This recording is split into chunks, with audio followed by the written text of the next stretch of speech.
हातम ताई से किसी ने कहा था कि हमने अपने से बड़ा सखी भी देखा है। हातम ताई का नाम है ना आज तक सखावत में, अपने से बड़ा सखी भी देखा है। उसने कहा देखा है। कौन सा? कहने लगा मैंने एक दफा अपने सारे शहर की दावत पकाई तो मैं चेहरे पे नकाब ओढ़ के निकला कि पता करूं कोई आदमी रह तो नहीं गया। तो जब मैं जंगल में गया तो मैंने एक बाबे को लकड़ियां काटते देखा। सब लोग उस जमाने के जितने पढ़े लिखे शुआरा अदीब सब मैंने बुलाए, बाबा लकड़ियां काट रहा था। तवज्जो है मेरी बात पर? कहते मैं उसके करीब गया, चेहरे पे नकाब था। मैंने कहा बाबा जी आपको नहीं पता आज हातम ताई की दावत है? कहने लगा बेटे पता है। तो मैंने कहा जाना नहीं? तो कहते बाबे ने अजीब जवाब दिया। कहने लगा मुझे ना अपने हाथों की कमाई का चस्का लग गया। किसका चस्का? हाँ, आजकल चस्का ये है कि किसी को पार्टी कैसे डालनी है, कैसे मुफ्त की रोटी खानी है। किसका चस्का लग गया? अपने हाथों की। बोलिए। मेरे ना मदरसे में एक लायक बच्चा पढ़ता है, मालदार घराने का था। तो थोड़ी सी ना आपको पता है दौरान तालिब इल्मी हमें भी बड़े बहाने आते थे, तो ये चीजें याद आती हैं, तो थोड़ा आगे पीछे होता था। मदरसे में काम हो रहा था तो मैं उसको खिड़की में लेके खड़ा हो गया। मैंने कहा बेटे एक चीज तुझे दिखानी है। जब तेरे सामने भुना हुआ गोश्त रखा जाता है तो नखरे करता है। इधर भी आ, एक नजारा देख।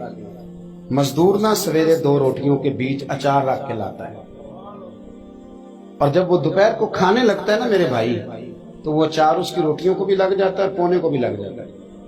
लेकिन जब दोपहर का वक्त होता है तो मिट्टी से लिथड़े हुए हाथ पहले वो जाके टूटी पे धोता है। फिर वो क्या करता है कि वो पानी का प्याला खुद भर के रखता है। तवज्जो मेरी बात पे रखिए।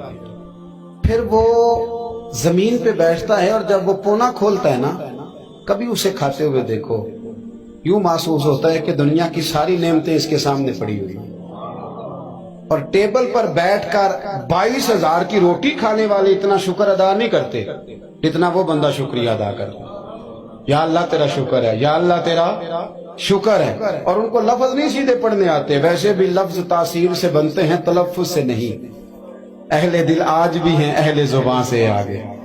सही तलफ्फुज नहीं अदा करना आता, लेकिन जब वो हाथ बांध के कहते हैं ना या अल्लाह तेरा शुक्र है, तो यूं महसूस होता है कि रोटी तो इस बंदे ने खाई है, खाना तो, वरना शादी के मौके पर इतना खाया नहीं जाता जितना तबाह किया जाता है, क्योंकि मुफ्त का होता है ना, मुफ्त का। तो याद रखें मेहनत की कमाई एक हुस्न है, एक वकार है। वो जो बंदा 50 लाख रुपया महीने का या साल का कमाता है वो तो देखता भी नहीं बेचारा पैसों को। वो बैंक में आए और बैंक से ही सारी जिंदगी अपनी दौलत देख सकता, लेकिन जो 600 रुपया दिहाड़ी लेता है ना, उसको जब शाम को मिलती है तो 3 दफा हाथ साफ करता है और 3 दफा बिस्मिल्लाह शरीफ पढ़ता है, और फिर वो जेब में डालता है। फिर वो हिसाब करता है कि 50 कहाँ लगाने हैं, 60 कहाँ। तो खुददारी से जियो, बावकार रहोगे, बाइज्जत रहोगे। हातम ताई कहते हैं मुझे कहने लगा कि मुझे हाथों की कमाई का चस्का लग गया, अब मुफ्त के दस्तरखान पर मुझे मजा नहीं आता। तो कहते मैं तो बस उसका फिदाई हो गया। जब मैं वापस आने लगा तो उसने मुझे आवाज दी। मैं वापस पलटा तो कहने लगा बेटा आप भी दावत पे जा रहे हैं? मैंने कहा। तो उसने मुझे 5 दिनार निकाल के दिए। कहने लगा ये ले जाओ, हातम ताई को ना देना, वहां जो आदमी लंगर पका रहा ना उसे दे देना। यार बड़े बड़े लोगों ने रोटी खानी है, चलो मेरा भी हिस्सा पड़ जाएगा।